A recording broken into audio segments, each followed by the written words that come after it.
Tenía 78 años cuando descubrí que para mis hijos era una carga demasiado pesada. Un martes por la mañana, tan fría como sus corazones, me encontré sentada en una silla de ruedas prestada, mirando la descolorida puerta verde del asilo de São Francisco, mientras el coche de mi hija menor desaparecía por la esquina sin que ella siquiera mirara por el retrovisor. En mis manos temblorosas, solo una pequeña maleta marrón con ropa vieja y una foto amarillenta de la familia que una vez creí mía. Si esta historia te llega al corazón, suscríbete a nuestro canal y activa la campanita de notificaciones. Historias como esta necesitan ser contadas, necesitan ser escuchadas, porque en cada historia hay una lección de vida, un grito silencioso de ayuda y, quizás, quién sabe, tu presencia aquí pueda marcar la diferencia en la vida de alguien que se siente tan abandonado como yo ese día. Tu apoyo nos da la fuerza para seguir compartiendo estas experiencias humanas que nos conectan a todos. Me llamo Elena, y esta es la historia más dolorosa que he vivido, pero también la que me enseñó el verdadero significado de la dignidad humana. Durante 55 años estuve casada con Antonio, un hombre trabajador que conocí cuando tenía solo 19 años. Era carpintero, con manos callosas, que sabía crear muebles hermosos y que siempre me acariciaba con una dulzura que me hacía sentir la mujer más amada del mundo. Vivíamos en una casa sencilla en el barrio de Vila Madalena, en Sao Paulo, con 3 habitaciones pequeñas pero llena de vida, alegría y esperanza. Tuvimos 4 hijos: Marina, la mayor, que nació cuando yo tenía 22 años, Carlos, 2 años menor, luego vino Ana Luisa, mi dulce niña, y finalmente Roberto, el menor, que siempre fue el más cercano a mí. Durante décadas, nuestro hogar rebosó de vida. Los fines de semana eran sagrados, todos nos reuníamos para el almuerzo dominical, los niños corrían por el jardín, el aroma del pollo asado que había preparado con tanto cariño entraba por la ventana de la cocina, mezclado con la risa de Antonio contando sus historias de trabajo. Estaba orgullosa de ser madre.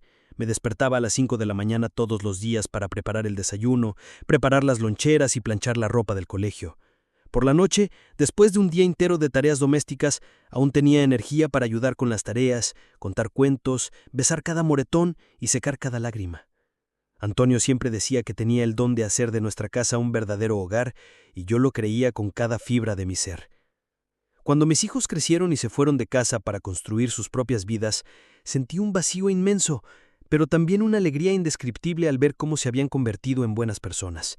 Marina se graduó en enfermería, se casó con un ingeniero y me dio 2 hermosos nietos, Pedro y Sofía. Carlos siguió la carrera militar, siempre la más rígida, pero tenía un buen corazón bajo ese uniforme. Ana Luisa se hizo maestra como siempre había soñado, y Roberto abrió un taller mecánico en el barrio vecino. Todos parecían haber encontrado su lugar en el mundo, y Antonio y yo por fin teníamos tiempo para nosotros. Empezamos a viajar a la playa en vacaciones, a ir al cine los sábados y a pasear por el parque todas las mañanas. Fueron los años más dulces de nuestro matrimonio. Él me decía que envejecer conmigo era el regalo más hermoso que Dios le pudo haber dado. Pero la vida, esa mujer impredecible, tenía otros planes para nosotros. Todo empezó a desmoronarse una tarde de abril de 2018.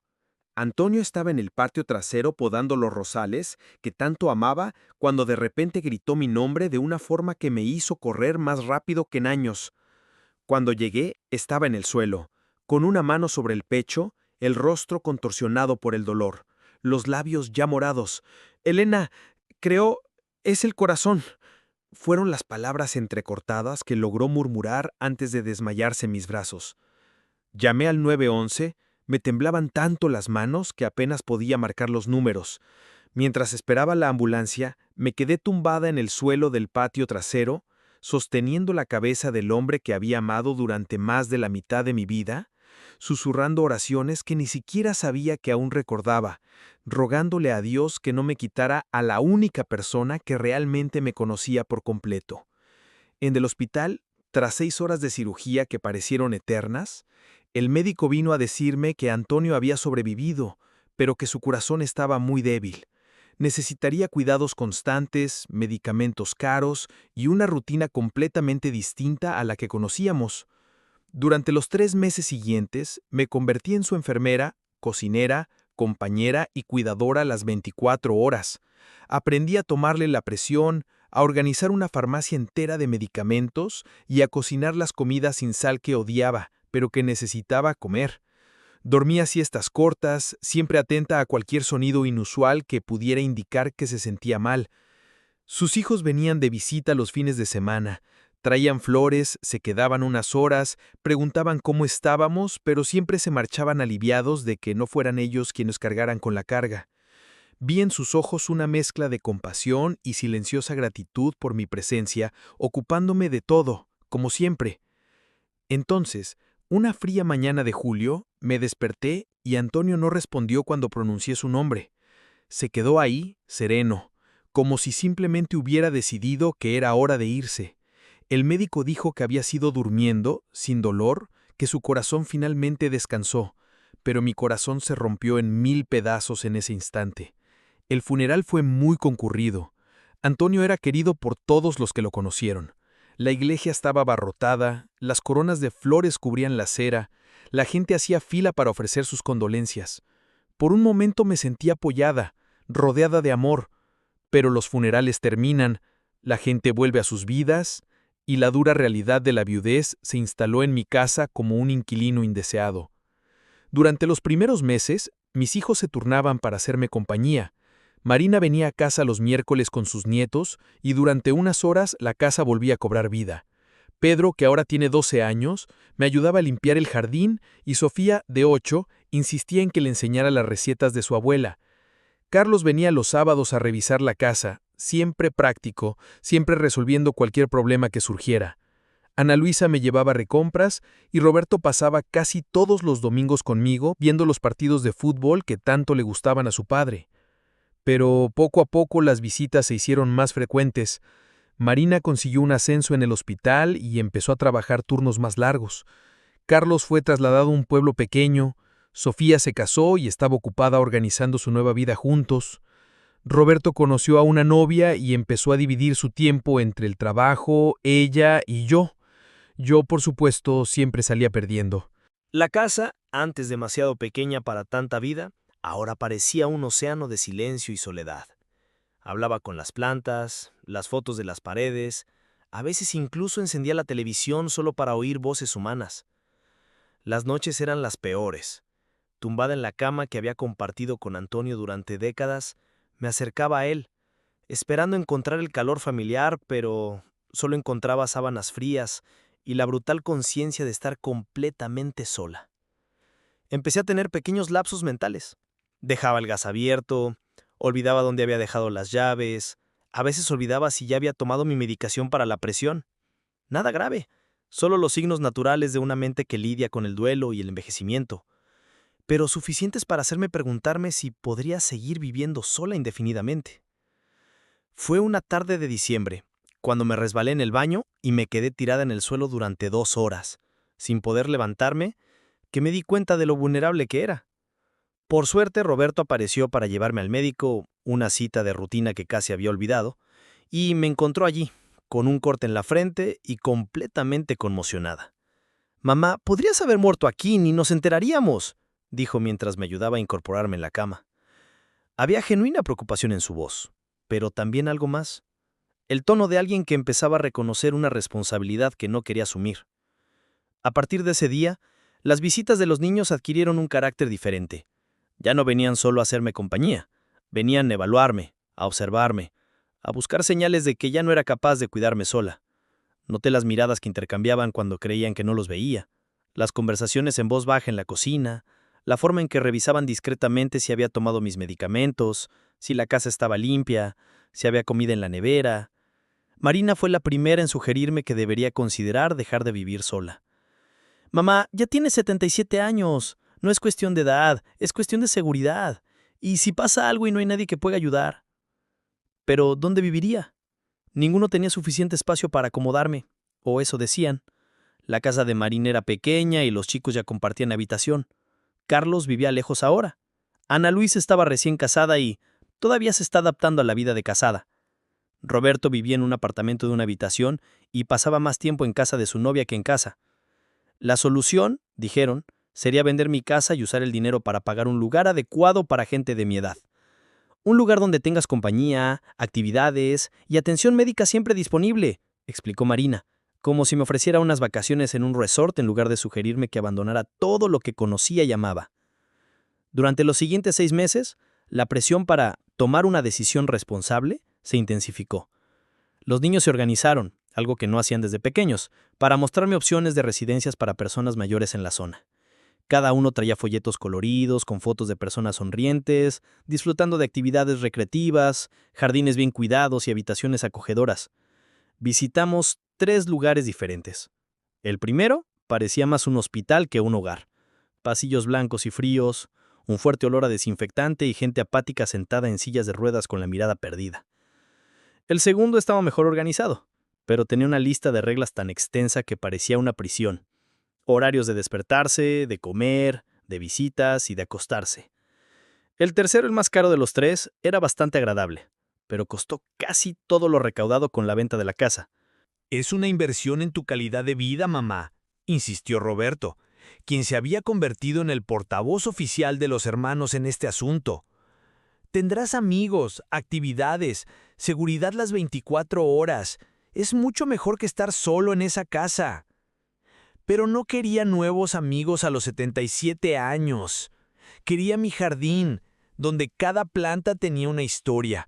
Quería mi cocina, donde sabía exactamente dónde estaba cada utensilio. Quería mi dormitorio, donde aún podía oler a Antonio en su almohada. Quería la libertad de despertarme cuando quisiera, comer lo que quisiera, quedarme en pijama todo el día si me apetecía. Pero mi opinión parecía ser lo de menos en toda esa discusión sobre mi futuro. La situación llegó a un punto crítico una tarde de marzo. Me había vuelto a caer, esta vez en la cocina, y Roberto me encontró una hora después cuando vino a recogerme para un almuerzo familiar. No me había hecho daño grave, solo me había raspado la rodilla, pero su reacción fue desproporcionada. «Basta, mamá, ya no puedes estar sola, es demasiado peligroso. Si no hubiera venido hoy, ¿cuánto tiempo te habrías quedado en el suelo?» Esa misma noche recibí una llamada de Marina. «Mamá, hablamos y tomamos una decisión. Ponemos la casa a la venta y ya te hemos reservado un lugar muy bueno. Es el asilo San Francisco, el que visitamos el mes pasado. Tienen una plaza disponible la semana que viene». No me preguntaron si estaba de acuerdo. No me dieron opciones. Simplemente decidieron mi destino como si fuera una niña incapaz de pensar por sí misma. Intenté resistirme. Por primera vez en décadas me negué a ser la madre comprensiva, la esposa obediente, la persona que siempre anteponía las necesidades de los demás a las mías. Dije que no saldría de casa, que tendrían que sacarme a rastras, que no firmaría ningún documento. «Mamá, está siendo terca e irracional», dijo Carlos, con ese tono autoritario que había aprendido en el ejército. «Somos tus hijos, te conocemos mejor que nadie, y hacemos esto porque te queremos». Ana Luisa intentó un enfoque más emocional. «Mami, nos preocupamos mucho por ti. Ni siquiera podemos dormir bien pensando que podría pasar algo. Por favor, haz esto por nosotros, por nuestra tranquilidad». Roberto, que siempre había sido el más cercano, fue quien más me hirió. «Mami, ¿no entiendes que estás siendo egoísta? Tenemos nuestras vidas, nuestros trabajos, nuestras familias que cuidar. No podemos estar corriendo aquí todo el tiempo para ver cómo estás». Egoísta. Después de toda una vida dedicándome a ellos, de haber renunciado a mis sueños para hacerlos realidad, de haber sido madre, padre, enfermero, maestro, psicólogo, cocinero, limpiador y lo que fuera necesario, ¿fui egoísta por querer terminar mis días en mi propia casa? Pero lo que más me destrozó fue darme cuenta de que realmente creían que estaban haciendo lo mejor para mí. En sus ojos vi una mezcla de amor genuino, culpa, miedo y un alivio anticipado. Amor porque de verdad se preocupaban por mí.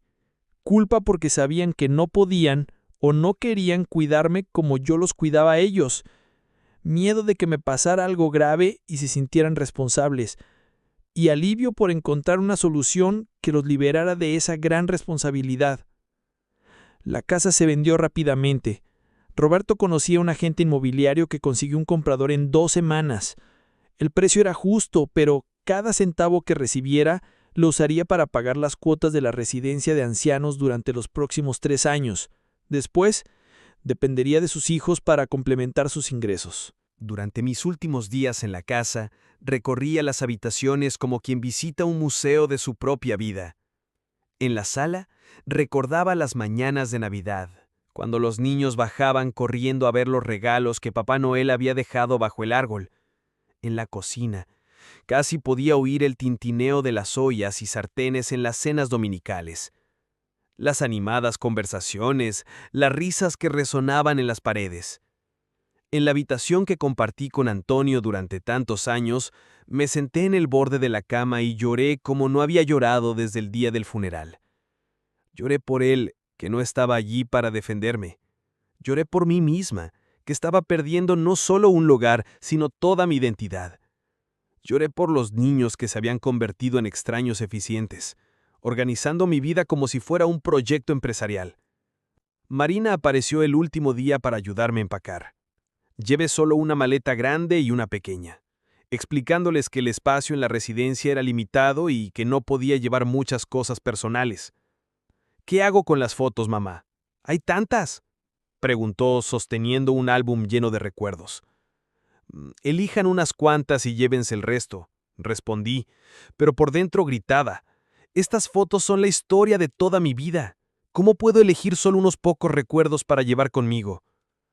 Seleccioné la foto de mi boda, una de cada uno de mis hijos pequeños y la última foto de toda la familia junta en Navidad de 2017 y una de Antonio sonriendo en nuestro patio trasero.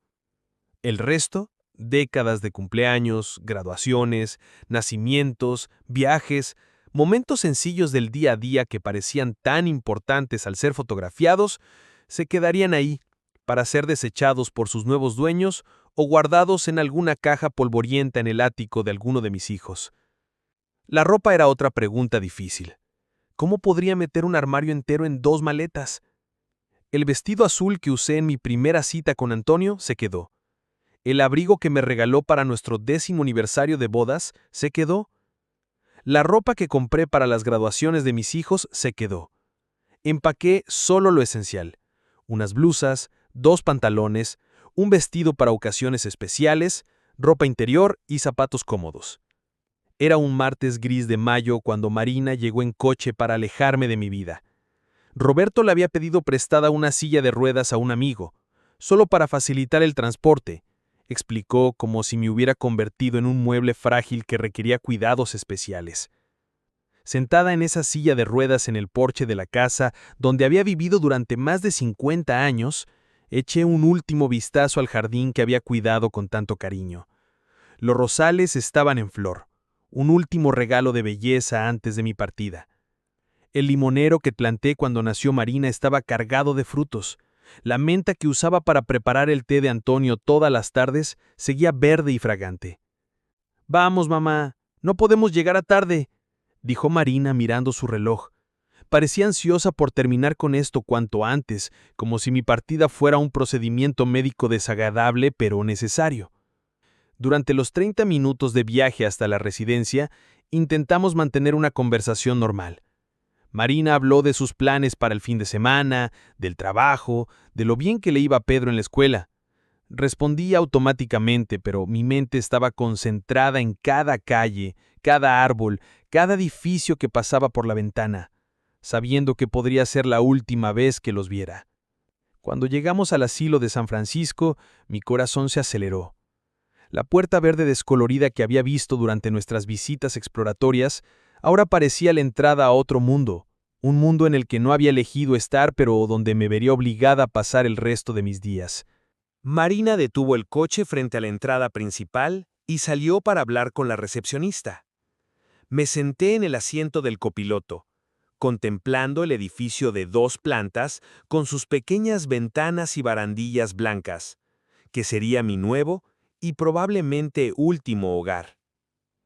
La recepcionista, una joven de sonrisa alegre y profesional, se acercó al coche con una silla de ruedas institucional. «Señora Elena, nos alegra mucho que esté aquí. La estábamos esperando, dijo, como si yo fuera una huésped que llega a un hotel, en lugar de alguien abandonada por sus propios hijos. El proceso de admisión fue humillante. Tuve que firmar papeles que ni siquiera entendía del todo, entregar mis documentos para su custodia, pasar por una consulta médica donde tuve que desnudarme delante de desconocidos y responder a un cuestionario sobre mis hábitos personales que me hizo sentir como una niña siendo evaluada. Marina estuvo a mi lado durante todo el proceso, pero noté que estaba allí más por formalidad que como un auténtico apoyo emocional. Miraba la hora en su celular, respondía mensajes y aceptaba todo lo que el personal sugería sin consultarme. «Te adaptarás muy bien aquí», dijo la trabajadora social, una mujer de mediana edad, con un tono condescendiente que me irritó profundamente. «Tenemos muchas actividades, las comidas son equilibradas y harás muchos amigos». Pero yo no quería adaptarme. No quería actividades programadas, no quería comidas equilibradas con horarios rígidos y definitivamente no quería hacer nuevos amigos en una etapa de mi vida en la que cualquier nueva relación podía acabar en duelo. La habitación que me asignaron era pequeña, pero limpia. Una cama individual, un armario, una mesa pequeña, una silla y una ventana que daba al patio. Había un biombo en el medio. Compartiría el espacio con otra persona. «Tu compañera de cuarto es doña Carmen. Es muy amable. Estoy segura de que se llevarán bien». Pero, ¿dónde estaba mi privacidad? ¿Dónde estaba mi espacio personal? ¿Cómo se suponía que alguien de casi 80 años se adaptaría a compartir habitación como un universitario? Después de organizar mis pocas cosas en el armario y explicarme las rutinas básicas de la residencia de ancianos, llegó el momento que más temía, la despedida de Marina. Nos quedamos ahí, en medio de esa pequeña e impersonal habitación, mi hija y yo, sin saber qué decir. Todo el amor que había sentido por ella durante 55 años estaba ahí, mezclado con una profunda tristeza, una sensación de abandono que dolía más que cualquier dolor físico que hubiera sentido jamás. «Mami, verás que así estará mejor», dijo, abrazándome rápida e incómodamente. «Iremos a visitarte el domingo, ¿vale? Y si hay cualquier cosa, cualquier problema, solo llama». Pero sabía que las visitas serían cada vez menos, las llamadas disminuirían, que poco a poco me convertiría en una obligación familiar desagradable, más que cumplirían por culpa, no por amor. «Marina», logré decir, tomándole la mano antes de que se fuera, «¿estás segura de que esto es lo que quieres? ¿Dejarme aquí?» Por un instante vi una sombra de duda en sus ojos, un atisbo de la niña cariñosa que una vez fue, pero pronto su mirada se endureció, volviendo a la mujer práctica y decidida en la que se había convertido. «Mamá, es lo mejor para todos. Ya verás». Y entonces se fue. Así, sin más. 55 años de historia, de cuidados, de amor incondicional, se despidieron con un abrazo apresurado y una vaga promesa de visitas dominicales. Me quedé allí, junto a la ventana de mi nueva habitación, viendo cómo su coche desaparecía en la curva de la calle, y sentí que algo moría en mi interior. No era solo libertad, no era solo autonomía, era mi propia identidad. Durante décadas había sido Elena, esposa de Antonio, madre de Marina, Carlos, Ana Luisa y Roberto. Ahora era simplemente doña Elena, de la habitación 23, otra anciana internada esperando la muerte. La rutina en el asilo de San Francisco era rígida como un cuartel.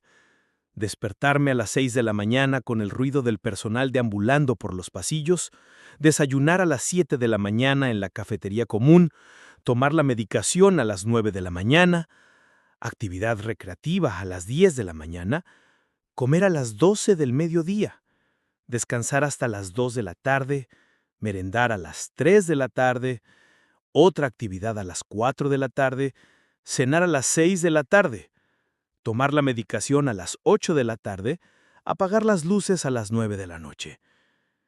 Mi compañera de piso, doña Carmen, tenía 82 años y llevaba 3 allí. El primer día, mientras aún intentaba procesar lo que me había pasado, me dio una lección realista sobre la vida en la residencia. Mira, querida, lo primero que tienes que entender es que aquí ya no eres una persona, eres una residente, me dijo mientras organizaba los medicamentos en la mesita de noche. El personal es amable, pero atienden a 60 personas a la vez. No esperes atención personalizada. Carmen era una mujer menuda y delgada, pero con una personalidad fuerte que se había profundizado con los años. Había sido maestra de primaria durante 40 años, nunca se había casado, ni tenía hijos, y cuando empezó a tener problemas de salud, un sobrino lejano la llevó a la residencia como una solución más práctica. Al principio es duro, continuó al ver mi desesperación. Llorarás, querrás escaparte, odiarás a todos, especialmente a tus hijos. Es normal. Luego te acostumbras porque no tienes otra opción. Pero yo no quería acostumbrarme. Cada mañana me despertaba con la esperanza de que fuera una pesadilla, de que Marina apareciera en la puerta diciendo que habían cambiado de opinión, que habían encontrado la manera de que volviera a casa. Pero los días pasaban, y la única visita que recibía era la del miembro del personal que venía a recoger la ropa. La hora de comer era el momento más deprimente. El comedor era una sala grande con mesas para 4, siempre los mismos lugares, siempre las mismas caras. La comida no estaba mal, pero no sabía hogar. No tenía amor ni recuerdos. Era solo combustible para mantener el cuerpo en marcha hasta el día siguiente, y el siguiente, y el siguiente. Había unas 60 personas mayores en la residencia, en distintos grados de lucidez y dependencia. Algunas aún hablaban e interactuaban, otras se pasaban el día entero con la mirada perdida. Algunas gritaban los nombres de personas que probablemente habían muerto hacía años. Era como un anticipo de purgatorio, un lugar donde esperas eternamente algo que nunca llega. Al principio intenté mantener la distancia con los demás residentes. No quería aceptar formar parte de ese grupo. No quería crear vínculos que me hicieran aceptar la situación. Pero la soledad es un enemigo poderoso, y poco a poco empecé a hablar con algunas personas. Además de Carmen, conocí a doña Esther, de 86 años, una ex costurera que aún conservaba su destreza, siempre haciendo pequeños arreglos a la ropa de otras ancianas. Lloraba todos los días porque su única hija vivía en el extranjero y solo la visitaba una vez al año. También estaba Joaquín, de 79 años, un ex conductor de autobús que pasaba las tardes contando historias de las calles de Sao Paulo del pasado. Tenía 4 hijos, todos exitosos en sus carreras, que se turnaban para visitarlo una vez al mes y traerle regalos caros que él no sabía qué hacer con ellos. Doña Aparecida, de 84 años, era dueña de una panadería en el campo. Sus 3 hijos vendieron el negocio cuando empezó a tener problemas de memoria, y la trajeron a Sao Paulo, para estar más cerca de la familia. Pero la familia siempre estaba demasiado ocupada para visitarla con frecuencia. Cada una de estas personas tenía una historia de abandono disfrazada de cuidados. Niños que solo querían lo mejor, que tomaban decisiones prácticas sobre la vida de sus padres sin considerar realmente sus sentimientos ni deseos.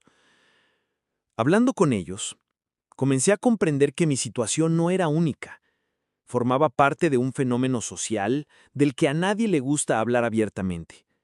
Una generación de niños que crecieron en una sociedad donde los ancianos se convirtieron en una molestia, donde cuidar a sus padres se convirtió en sinónimo de contratar a otros para que lo hicieran. ¿Sabes qué es lo peor?, me dijo doña Esther una tarde, mientras remendaba una blusa. No es estar aquí, es saber que para ellos, tenernos aquí fue un alivio. Duermen mejor por la noche sabiendo que no tienen que preocuparse por nosotros. El primer domingo en la residencia fue una tortura emocional. Desde temprano, algunos ancianos estaban elegantemente vestidos y ansiosos, esperando la llegada de las visitas. Un aire de expectación invadía toda la residencia. El personal limpiaba todo meticulosamente, cambiaba los manteles del comedor e incluso ponía flores en los jarrones de la recepción. Sobre las 14 horas, empezaron a llegar las primeras familias. Niños, nietos, yernos y nueras, todos con sonrisas ligeramente forzadas, y los brazos llenos de dulces, flores y pequeños regalos. La sala de visitas se llenó de animadas conversaciones. Niños correteando, risas demasiado fuertes, como si todos se esforzaran por transmitir normalidad y alegría.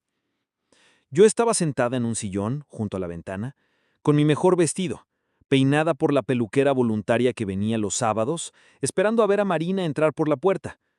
Había quedado en ir sobre las 5, quizás con Pedro y Sofía.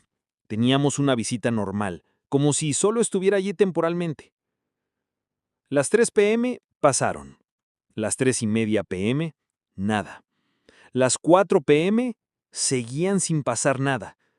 Con cada minuto que pasaba, sentía las miradas de lástima de las otras ancianas y sus familias. Carmen, que nunca recibía visitas, intentaba distraerme hablando de otras cosas, pero noté que también estaba avergonzada por la situación. A las 4:45 p.m., Marina finalmente apareció, sola, con aspecto de correr contra el tiempo. Se acercó con una sonrisa cansada y un abrazo rápido, explicándome que había sido un día muy ajetreado, que Pedro tenía entrenamiento de fútbol y que Sofía estaba de fiesta de cumpleaños. «¿Cómo estás, mamá? ¿Te estás adaptando bien?», preguntó, sentada en la silla junto a la mía, pero ya revisando su teléfono, que había empezado a vibrar. Durante los 40 minutos que estuvo ahí, hablamos de cosas superficiales. Me habló del trabajo, le hablé de la comida en la residencia, me preguntó si necesitaba algo y le dije que todo estaba bien. Ninguna de las dos mencionamos el elefante en la habitación, el hecho de que me habían abandonado ahí contra mi voluntad, y me sentía profundamente infeliz. Cuando se levantó para irse, sentí una opresión en el pecho. «¿Ya te vas?», pregunté, intentando no parecer desesperada. «Es que le prometí a Juan que llegaría temprano a casa. Cenamos esta noche», explicó, dándome otro abrazo rápido. «Vuelvo la semana que viene, ¿vale? Y trataré de llevar a los niños». Pero llegó la semana siguiente y no apareció. Envió un mensaje a través de la recepcionista diciendo que Sofía tenía gripe y no podía salir de casa. La semana siguiente, Pedro tuvo un examen en el colegio. La tercera semana, ella misma estaba ocupada en el hospital. Después de un mes en la residencia, empecé a comprender lo que Carmen me había dicho el primer día. No me quedaba más remedio que adaptarme, porque la alternativa era enloquecer de tristeza y soledad. Poco a poco, empecé a crear una rutina personal dentro de la rutina de la institución. Me despertaba unos minutos antes de la hora oficial de entrada y me quedaba en la cama, pensando en Antonio, recordando las conversaciones que teníamos por las mañanas cuando aún vivía. Durante el desayuno, siempre me sentaba en la misma mesa con Carmen, doña Esther y don Joaquín, y poco a poco formamos una especie de familia sustituta. Participaba en actividades no porque las disfrutara, sino porque el tiempo pasaba más rápido cuando estaba ocupada. Hacía ganchillo, aunque nunca había tenido paciencia en casa. Jugaba al dominó, aunque me resultaba tedioso. Participaba en sesiones de terapia ocupacional, donde hacíamos manualidades infantiles que supuestamente eran buenas para mantener la mente activa. En mis tardes libres, pasaba tiempo en el jardín interior de la residencia, un pequeño patio con algunos árboles y bancos donde podía tomar el sol. Allí hablaba con otras ancianas sobre nuestras vidas pasadas, nuestros hijos, nuestros nietos, pero siempre evitando hablar del presente, que era demasiado doloroso para todas. Poco a poco comencé a construir una nueva identidad. Ya no era Elena, la ama de casa, madre de 4 hijos y esposa devota. Era Elena, la de la residencia, la que ayudaba a doña Esther con su medicación, la que escuchaba las historias repetitivas de Seo Joaquín, la que consolaba a las ancianas más débiles en momentos de confusión mental. Pero por mucho que intentara adaptarme externamente, en mi interior cargaba una rebelión constante. Rebelión contra los niños que me abandonaron, contra la sociedad que no valora a los ancianos, contra mí misma por haberme convertido en una carga. Era una rabia que no tenía dónde desahogar, una que fermentaba en mi pecho como un ácido que me carcomía. Diciembre llegó más rápido de lo esperado. La residencia de ancianos estaba adornada con modestos adornos navideños, un pequeño árbol en la recepción, algunas coronas en los pasillos, Papá Noel de papel en las ventanas. El personal estaba más entusiasmado, hablando de la cena especial de Navidad que se serviría el 24. Para mí sería la primera Navidad sin Antonio, la primera lejos de casa, la primera sin poder cocinar para mi familia, sin poder decorar el árbol con los adornos que había coleccionado durante décadas, sin poder recibir a mis nietos para abrir sus regalos en la sala. Marina apareció una semana antes de Navidad para avisarme que pasarían por casa en Nochebuena para desearme feliz Navidad, pero que no podían quedarse mucho tiempo porque cenaban en casa de sus suegros. Roberto también me mandó decir que intentaría ir el 25, pero que su novia tenía una fiesta familiar. La Nochebuena en la residencia fue una de las experiencias más tristes de mi vida. Sirvieron una cena especial, castañas, farofa y ensalada de mayonesa, en un intento de crear un ambiente navideño. Pusieron música navideña y algunos miembros del personal incluso llevaban gorros de Papá Noel. Pero era imposible disimular la atmósfera de abandono que se cernía sobre el comedor. Unas 40 personas mayores comían en silencio, algunas llorando quedamente, otras con la mirada perdida, todas pensando en las cenas navideñas que habían organizado o en las que habían participado en sus vidas cuando aún eran parte esencial de una familia. Marina llegó sobre las 7 p.m. con Pedro y Sofía. Los niños parecían incómodos y ansiosos por irse. Me trajeron un regalo, una bata de franela que, sin duda, había comprado a última hora en una farmacia. «Abuela Elena, ¿cómo estás?», preguntó Sofía, dándome un abrazo cortés pero distante. Había crecido durante los meses que no nos habíamos visto, y me di cuenta de que me estaba convirtiendo en una extraña para mis propios nietos. Perro ya adolescente, apenas podía disimular su incomodidad. Se pasaba la mayor parte del tiempo jugueteando con su móvil, respondiendo con monosílabos a mis intentos de conversación. Después de media hora, Marina se levantó. «Bueno, mamá, nos tenemos que ir. La cena en casa de Joao es a las 9 p.m. Me besó en la mejilla y susurró: «Aquí estás bien cuidada. Eso es lo más importante». ¿Pero para quién la estaban cuidando? ¿Para ella? ¿Quién podría ir a la cena de sus suegros con la conciencia tranquila, sabiendo que yo estaba a salvo? ¿O para mí? ¿Quién pasaría la Navidad más sola de lo que jamás imaginé? Fue en enero cuando descubrí la verdad tras mi mudanza a la residencia. Doña Aparecida, que siempre tuvo un oído excelente, había escuchado una conversación entre dos miembros del personal sobre cómo sus hijos negociaban las mensualidades de los ancianos.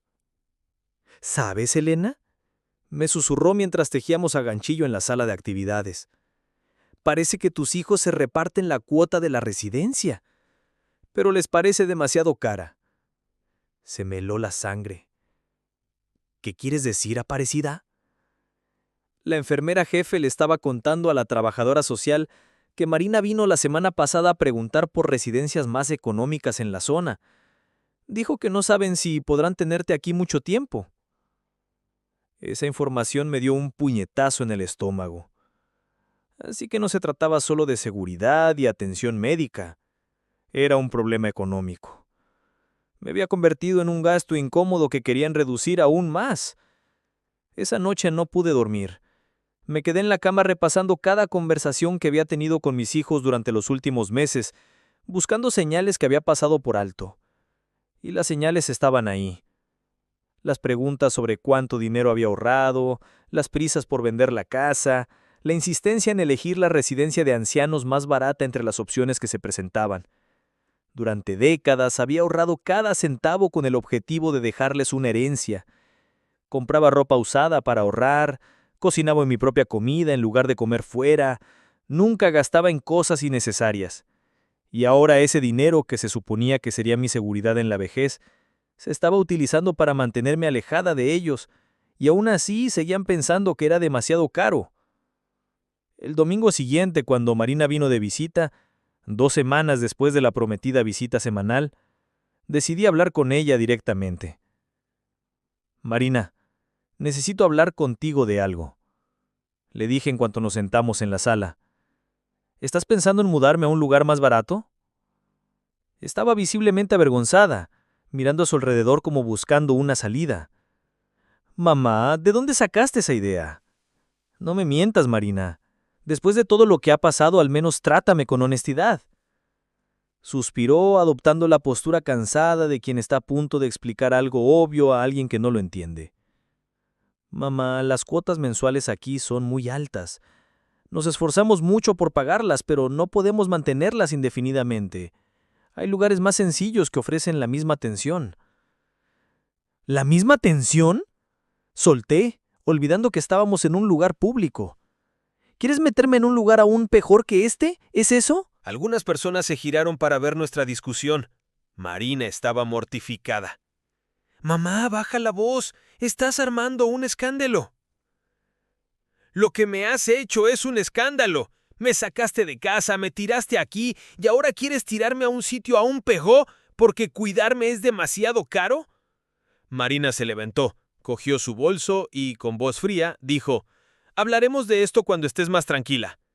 Y se fue, dejándome allí en la sala, con todas las demás familias mirándome con una mezcla de curiosidad y lástima. Después de esa conversación con Marina, algo cambió para siempre en mi interior. La tristeza y la resignación dieron paso a una revuelta fría y calculada. Si mis hijos hubieran decidido tratarme como un problema logístico, yo también podría seguirles el juego. Dejé de esperar con ilusión las visitas dominicales. Cuando venían, cosa que ocurría cada vez con menos frecuencia, era educada pero distante. Respondía a sus preguntas con monosílabos y no mostraba ninguna emoción cuando se iban.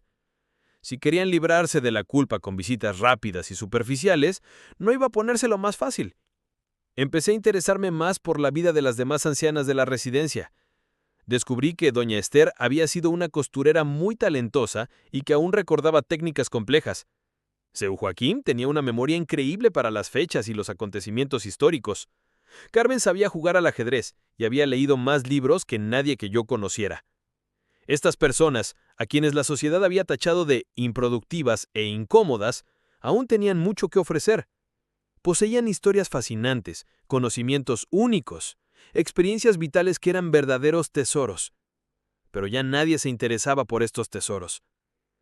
Organizaba pequeñas reuniones en el jardín interior, donde todas podían contar sus historias. Seu Joaquín hablaba de Sao Paulo en los años 60, cuando era conductor de autobús. Doña Esther enseñaba costura a cualquiera que quisiera aprender. Carmen recitaba poemas que había memorizado en su juventud. Hablé de las recetas que había creado a lo largo de los años, de cómo criar a hijos en una época en la que no había tantos manuales de enseñanza. Estas reuniones se convirtieron en la mejor parte de nuestros días. Durante unas horas, volvíamos a ser personas, con identidad propia, con conocimientos valiosos, con experiencias que importaban.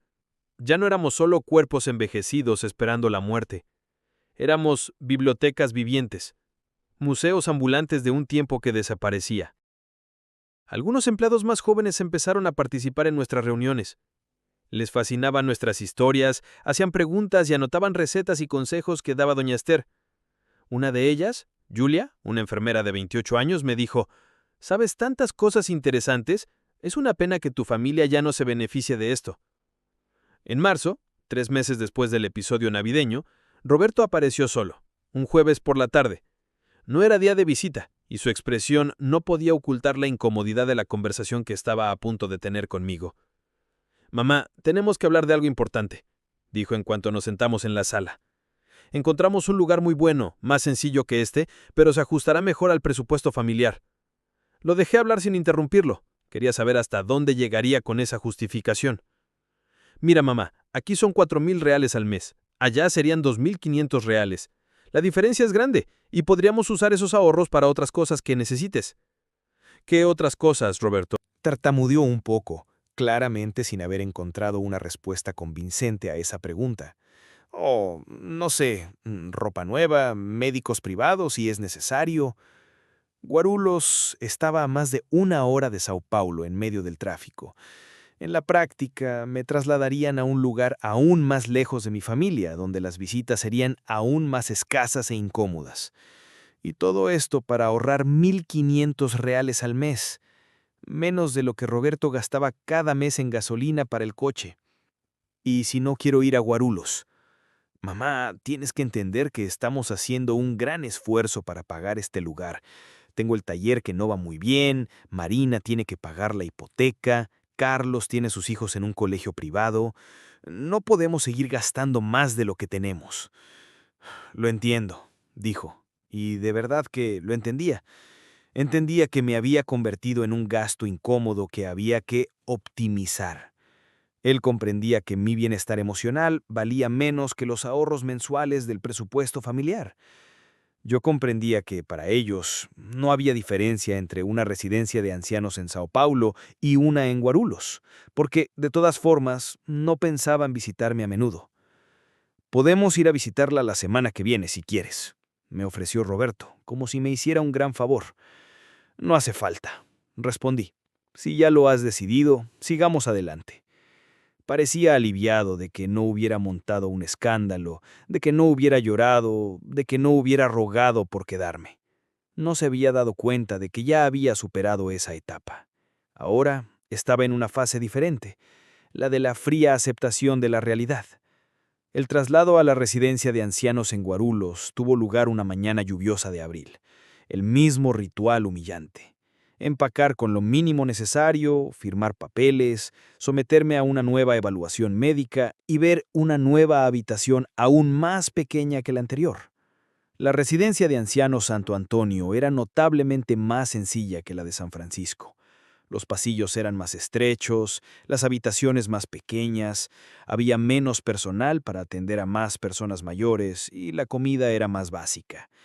Pero la diferencia más cruel era la ubicación, en un barrio periférico de Guarulhos, lejos de todo y de todos mis conocidos.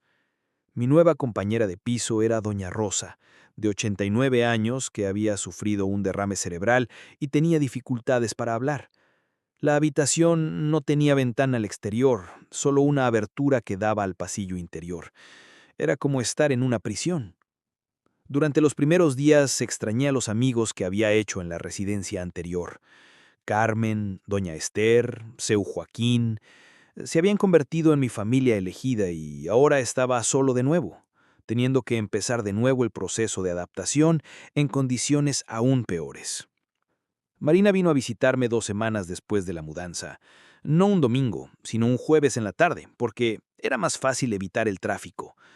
Se quedó exactamente 20 minutos, suficiente para ver cómo estaba y asegurarse de que estaba bien, y se fue, diciendo que intentaría volver al mes siguiente. Al mes siguiente no vino. Me envió un mensaje a través de la recepcionista diciendo que estaba muy ocupada y preguntándome si necesitaba algo urgente. Cuando le respondí que no necesitaba nada urgente, no vino. Roberto apareció una vez, trajo unos dulces y estuvo media hora hablando de cómo estaba mejorando la tienda y de lo genial que era su novia y de que estaba pensando en casarse pronto. Al irse dijo: «Mamá, aquí te cuidan muy bien. Eso es lo que importa». Carlos nunca apareció. Ana Luisa le envió una tarjeta de cumpleaños por correo. Con el tiempo, aprendí a vivir con la soledad de una forma que jamás imaginé posible. No fue una aceptación feliz, fue más bien como aprender a respirar bajo el agua. Descubres que es posible, pero nunca deja de ser incómodo. Creé una rutina mental para sobrevivir emocionalmente. Por las mañanas, al despertar, me tomaba unos minutos para recordar a Antonio, no con tristeza, sino con gratitud por los años felices que compartimos. Durante el desayuno, observaba a los demás ancianos e intentaba imaginar sus historias, sus sueños perdidos, sus familias ausentes. En mis tardes libres, me sentaba en el pequeño patio de la residencia y daba de comer a los gorriones que aparecían. Se acostumbraron a mí y venían a comer de mi mano. Era una de las pocas interacciones con seres vivos que aún me proporcionaba placer. Por la noche, antes de dormir, hacía un ejercicio mental. Intentaba recordar todos los buenos momentos que había vivido. el nacimiento de mis hijos, cada uno de sus primeros pasos, sus graduaciones, sus bodas, la sonrisa de Antonio al llegar del trabajo, el aroma de la comida que cocinaba, la sensación de utilidad y amor que sentí durante décadas. Me di cuenta de que, por dolorosa que fuera mi situación actual, había vivido una vida llena de amor y experiencias. Mucha gente muere sin conocer el verdadero amor que yo conocí con Antonio. Muchos nunca sienten el orgullo de ver crecer a sus hijos y convertirse en adultos responsables. Muchos nunca experimentan la satisfacción de construir un hogar cálido y acogedor. Mi vida no había sido en vano, aunque su final fuera solitario y melancólico. Había amado y sido amada. Había cuidado y sido importante para otros durante décadas. Había dejado mi huella en el mundo a través de los niños que crié y eduqué. En la residencia de ancianos de Guarulhos, fui conociendo otras historias de abandono disfrazadas de cuidados. Doña Concepción, de 91 años, crió sola a 8 hijos tras enviudar a los 35. Trabajó como empleada de limpieza toda su vida para educarlos. Ahora ninguno de los 8 podía lograr cuidarla. Mario, de 86 años, fue dueño de una pequeña tienda de comestibles que mantuvo a la familia durante 40 años. Cuando empezó a olvidarse de las cosas pequeñas, sus hijos vendieron el negocio para proteger sus bienes y lo llevaron a una residencia de ancianos. Todavía lloraba al recordar la pequeña tienda que había sido su vida. La señora Irene, de 82 años, había sido maestra y directora de escuela. Educó a cientos de estudiantes, era respetada en la comunidad y dedicó su vida a la educación. Cuando su única hija se casó con un hombre que no se sentía cómodo con su suegra en casa, le aconsejaron con cariño que buscara un lugar adecuado para personas de su edad. Cada historia era una variación del mismo tema.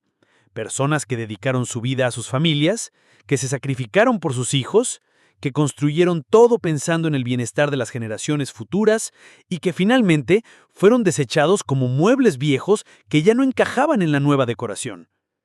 Pero lo más triste fue darme cuenta de que nuestros hijos realmente creían que estaban haciendo lo mejor para nosotros.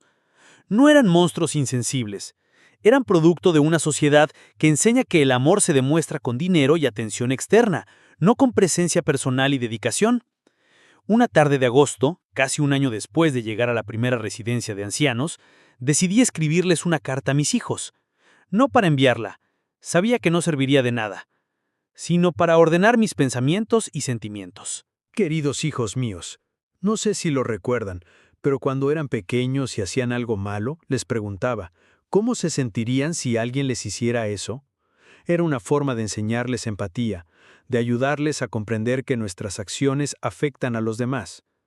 Hoy, después de casi un año viviendo en residencias de ancianos, me gustaría hacerles la misma pregunta, ahora adultos. ¿Cómo se sentirían si sus hijos decidieran que son demasiado mayores para vivir solos, vendieran su casa sin pedirle su opinión, eligieran un lugar para vivir según su conveniencia económica y luego los visitaran una vez al mes durante media hora? ¿Se sentirían queridos, cuidados? ¿O se sentirían abandonados y traicionados por aquellos en quienes más confían? Durante 55 años me desperté pensando en ustedes antes que en mí. Sus necesidades siempre estaban por encima de las mías. Sus sueños eran más importantes que los míos. Su felicidad era mi prioridad número 1. Cuando Marina tuvo cólicos, me quedé despierto toda la noche, meciéndole en mis brazos, cantándole canciones de cuna, para que se sintiera seguro y querido. Cuando Carlos se rompió el brazo a los 7 años, dormía en la silla junto a su cama de hospital para que no despertara solo. Cuando Ana Luisa fue rechazada con su primer novio, pasé horas hablando con ella, secándole las lágrimas, diciéndole que era especial y que alguien lo reconocería. Cuando Roberto tuvo dificultades en la escuela, contraté a un profesor particular aunque no tenía dinero, porque creía en su potencial. Hice todo esto no por obligación, sino porque te amaba más que a mi propia vida. Fue natural, instintivo, y no necesité pensarlo 2 veces. Ahora, cuando te necesito, cuando estoy vulnerable y asustada, me tratas como un problema administrativo que necesita resolverse de la manera más eficiente posible. No escribo esto para culparte. Sé que te criaste en una época diferente, en una sociedad que valora lo práctico por encima de los sentimientos, que enseña que contratar atención profesional es mejor que brindar atención personal. Te escribo para que un día, cuando tengas mi edad y te sientas sola y abandonada. Quizá recuerdes esta carta y entiendas que el amor verdadero no se puede externalizar, no se soluciona con dinero, no se demuestra con visitas quincenales de media hora. El amor verdadero se demuestra con presencia, paciencia, sacrificio personal, tal como te lo he demostrado durante décadas. Te amo y siempre te amaré, sin importar cómo me trates, porque el amor de una madre no tiene condiciones, no tiene fecha de caducidad, y no se ve disminuido por la ingratitud. Pero espero que algún día entiendas la diferencia entre cuidar a alguien y deshacerte de alguien. Con amor eterno, incluso en soledad, tu madre Elena. Después de escribir la carta, lloré como no había llorado en meses. No solo de tristeza, sino de alivio. Había plasmado todo lo que sentía en papel, todos los pensamientos que me habían roído la mente en las noches de insomnio. Entonces, rompí la carta en pedazos. No porque no fuera cierto, sino porque sabía que no cambiaría nada.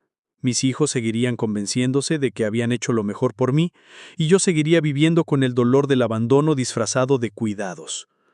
En diciembre, casi 2 años después de mi primera llegada a una residencia de ancianos, recibí una visita inesperada. Era Sofía, mi nieta menor. Ya tiene 10 años. Llegó sola. Había viajado en metro y autobús, un viaje complicado, de más de 2 horas. ¡Abuela Elena!, gritó, corriendo a abrazarme con una alegría genuina que no le había visto en años. ¡Te he echado mucho de menos! Mi corazón se aceleró de emoción. Durante 2 años me había acostumbrado a abrazos educados y distantes, conversaciones superficiales y visitas puntuales. De repente, allí estaba alguien que disfrutaba de verdad viéndome, que se había esforzado de verdad por estar conmigo. «Sofía, querida, ¿cómo has llegado hasta aquí? ¿Sabe tu madre que estás aquí?» «Mamá cree que estoy en casa de mi amiga Leticia», confesó con una sonrisa pícara. «Pero quería verte. Hacía mucho que no nos veíamos en persona». Durante las 3 horas que pasó conmigo, Sofía me contó sobre la escuela, sus amigos, las películas que veía, los libros que leía, pero sobre todo me hizo preguntas sobre mi vida, preguntas que ningún adulto de la familia me había hecho en años. «Abuela, ¿cómo eras de pequeña? ¿Cómo conociste al abuelo Antonio? ¿Qué platos cocinabas que encantaban a todos? ¿Por qué ya no vives en tu antigua casa?» Esa última pregunta me pilló desprevenida. ¿Cómo podía explicarle a una niña de 10 años que sus padres habían decidido abandonarme en una residencia de ancianos porque cuidarme era demasiado incómodo? «Es complicado, querida. A veces cuando nos hacemos mayores, necesitamos más cuidados y tu madre pensó que esto sería mejor para mí». Sofía me miró con esa honestidad brutal que solo poseen los niños. «¿Pero eres feliz aquí, abuela?» Nadie me había hecho esa pregunta en 2 años. Ninguno de mis hijos, ningún médico, ningún trabajador social. La pregunta más básica y fundamental de todas. No, querida, no soy feliz aquí. Pero a veces en la vida tenemos que aceptar las situaciones que no podemos cambiar. ¿Por qué no puedes cambiar? ¿No puedes volver a casa? Ya no tengo casa, Sofía. Tus padres lo vendieron todo. Vi una comprensión en sus ojos que me dolió en el corazón. Incluso a 10 años, entendía cosas que los adultos de la familia preferían ignorar. Cuando llegó el momento de irse, Sofía me abrazó fuerte y me susurró al oído. «Abuela, cuando crezca y tenga mi propio hogar, podrás vivir conmigo. Te cuidaré bien». Después de que se fuera, lloré durante horas. Lloré de emoción al haber sido amada de verdad después de tanto tiempo. Lloré de tristeza sabiendo que una niña de 10 años tenía más empatía y compasión que mis hijos adultos. Y lloré de esperanza, porque quizás aún había personas en el mundo capaces de amar de verdad. Hoy, mientras escribo esta historia 3 años después de que me dejaran en la puerta de la primera residencia de ancianos, soy una mujer diferente de la Elena que fui durante 80 años. La experiencia del abandono me enseñó cosas sobre la naturaleza humana que desearía no haber aprendido, pero que quizás eran necesarias. Aprendí que el amor de los padres por sus hijos no es automáticamente correspondido con la misma intensidad, que la gratitud no es una emoción natural, necesita cultivarse, enseñarse y practicarse, que la sociedad moderna ha creado una generación que confunde la responsabilidad con la externalización, el cuidado con el pago de facturas. También aprendí que la dignidad no depende de dónde vivas ni de quién te visite, depende de cómo elijas afrontar la adversidad, de cómo trates a quienes te rodean, de cómo preserves tu humanidad incluso cuando te sientas abandonado. Aquí en la residencia conocí a otras mujeres como yo que dedicaron su vida a sus familias y fueron recompensadas con la soledad institucionalizada. Pero también descubrimos unas en otras una nueva forma de familia, una familia elegida, basada en la comprensión mutua, el cuidado genuino y la presencia real. Doña Concepción, que me cuida cuando tengo gripe, el señor Mario, que comparte conmigo los dulces que su hijo trae una vez al mes, doña Irene, que me enseña crucigramas para mantener mi mente activa. Esta es mi familia ahora. No es perfecta, no es tradicional, sino real. No les guardo rencor a mis hijos. Son producto de una sociedad que les enseñó valores distorsionados, que los convenció de que el éxito profesional es más importante que las relaciones familiares, que la eficiencia es más valiosa que el afecto. Pero si esta historia les llega a ustedes, que aún tienen padres vivos, que aún tienen tiempo para tomar decisiones diferentes, les dejo una petición. No externalicen el amor. No confundan el cuidado con la comodidad. No dejes que tu ajetreada vida te impida estar presente para quienes siempre han estado ahí para ti. Un día tú también envejecerás. Un día tú también necesitarás cuidados, compañía, afecto. Y ese día cosecharás exactamente lo que sembraste en la relación con tus padres. Pero no todo en esta historia es tristeza y abandono. Porque a los 81 años descubrí que todavía soy capaz de renacer, de encontrar un propósito, de marcar la diferencia en la vida de otras personas. Empecé a organizar actividades en la residencia de ancianos que realmente importaban. No bingo ni manualidades infantiles, sino círculos de conversación donde cada persona mayor podía compartir su historia de vida con el personal más joven. Sesiones donde compartíamos nuestras habilidades. Doña Concepción enseña a hornear pan, don Mario cuenta la historia del barrio, doña Irene da clases de portugués. Una joven trabajadora social, Carla, quedó fascinada con nuestras historias y comenzó a registrarlas. «Son una biblioteca viviente», dijo. «Estas experiencias no se pueden perder». A través de estas actividades me di cuenta de que mi vida no terminó cuando me abandonaron aquí. Simplemente tomó un camino diferente, inesperado, pero aún significativo. Todavía puedo enseñar, todavía puedo cuidar, todavía puedo amar, solo que de maneras diferentes. Sofía sigue visitándome, a escondidas de sus padres, y nuestra relación se ha convertido en una de las mayores alegrías de mi vida. Me cuenta sus sueños, sus miedos, sus descubrimientos, y yo comparto con ella la sabiduría que he acumulado a lo largo de 8 décadas de vida. «Abuela», me dijo en mi última visita, «cuando tenga hijos, les contaré todas las historias que me contaste, y les enseñaré a cuidar a sus abuelos como tú merecías ser cuidada». Esta es mi venganza contra el abandono. Sembrar semillas de amor y cuidado en una nueva generación. Quizá a los nietos les vaya mejor que a los hijos. Hoy, a los 84 años, sigo viviendo en la residencia de ancianos Santo Antonio en Guarulhos. Mis hijos siguen haciendo sus visitas esporádicas, siempre breves, siempre educados, siempre aliviados cuando cumplen con su deber. Pero ya no soy aquella mujer desesperada que fue abandonada en la puerta de una residencia de ancianos hace 6 años. Soy una mujer que aprendió que el abandono puede ser el comienzo de una nueva forma de vida, no el final de todo. He creado una nueva familia aquí, basada en la elección y el cuidado mutuo. He encontrado un nuevo propósito, ayudar a otros en la misma situación. He descubierto una nueva forma de amar, menos posesiva, más libre, más generosa. La soledad me enseñó que puedo ser feliz dependiendo solo de mí misma. El abandono me mostró quién importa de verdad en mi vida. La vejez me dio la libertad de ser exactamente quien siempre quise ser, sin preocuparme por la aprobación de los demás. Si estás escuchando esta historia y tienes padres mayores, no cometas el mismo error que mis hijos. No confundas cuidado con comodidad. No externalices el amor. No dejes que se sientan abandonados en la etapa de la vida en la que más necesitan ser amados. Y si eres una persona mayor que está pasando por la misma situación que yo, debes saber que tu vida no ha terminado, simplemente ha cambiado de rumbo. Aún puedes encontrar un propósito, aún puedes marcar la diferencia, aún puedes ser feliz, quizá de maneras que nunca imaginaste. El amor verdadero no envejece, no se cansa, no se rinde, simplemente encuentra nuevas formas de expresarse, nuevos corazones que tocar, nuevas vidas que transformar. Esta es mi historia, una historia de abandono, pero también de renacimiento, una historia de soledad, pero también de una nueva familia, una historia que espero ayude a otros a no cometer los mismos errores y a quienes estén en mi situación a no perder la esperanza.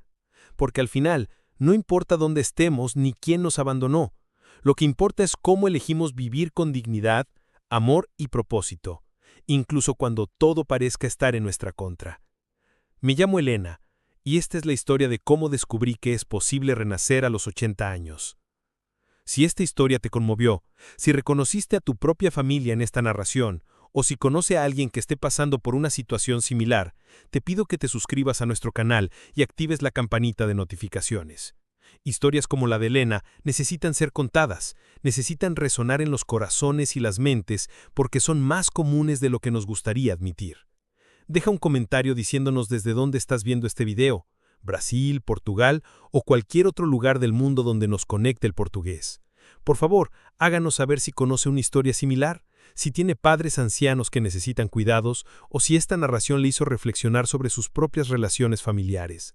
Comparte este video con quien necesite escuchar este mensaje. A veces, una historia como esta puede cambiar por completo la perspectiva de una persona sobre lo que realmente importa en la vida. Su me gusta y compartir ayudan a que nuestro mensaje llegue a más personas y quizá a evitar que otras Elenas sean abandonadas en las puertas de las residencias de ancianos de todo el país. Recuerde, no externalice el amor, no confunde el cuidado con la comodidad. Sus padres dedicaron décadas de su vida a cuidarle. Retribuye esa dedicación con una presencia genuina, no solo pagando facturas. Gracias por su atención y hasta la próxima historia que le conmoverá y le hará reflexionar sobre lo que realmente importa en la vida.